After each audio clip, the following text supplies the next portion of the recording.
In today's tutorial, you will learn how to combine a terrain, a projector, and a HEC-RAS model in order to produce something that looks like this.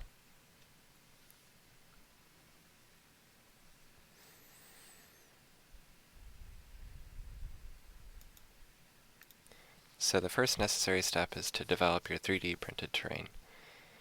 There's a few options for doing this. The first of which that I would recommend is to go to this site called Thingiverse. It's a 3D print repository, and you can search to see if anybody else has already developed a 3D printed terrain for your location. Another option that I would highly recommend is Terrain to STL, and this is a tool where you enter in the latitude and longitude of your 3D print, and then you export that to a STL file, which is a file format that is read by most 3D printers. Another option is to use Touch Terrain, which is a pretty similar tool, except you have a few more customizable options. But the underlying DEM for this tool is not as high of a resolution as Terrain to STL. If you have your own LiDAR and you'd like to use that, it's possible to convert your LiDAR to a grayscale image, bring that into a program called Blender, and to stretch that and export it as an STL.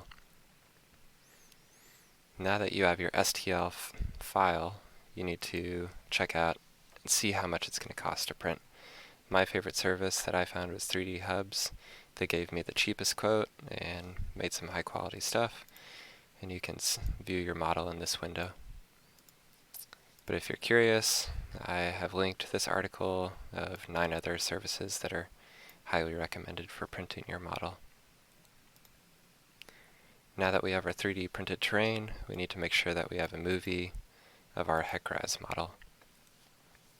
So first and foremost, I would recommend that you download a program called ShareX, and that is a screen recording service and a screen capture service.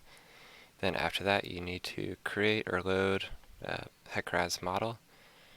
So in our case, we have a model of the Big Island in Hawaii, and we have a few inflow hydrographs that are coming off of the volcanoes, and then we colored that water yellow, orange, and red to act as if it's lava. So it's quite approximate, but it should do the trick for this simulation. So first you open RasMapper, bring your simulation to the start, come to ShareX, go capture, you click screen recording, and then you record the full-length simulation. So now it's time to bring all those pieces together. You want to open your MP4 movie in VLC Media Player, and then you want to connect your computer to the projector via HDMI cable. We used this small projector and mounted it with something of this sort.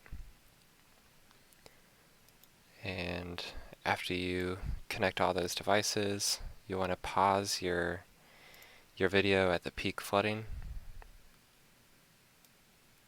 and then calibrate the projected movie onto your terrain.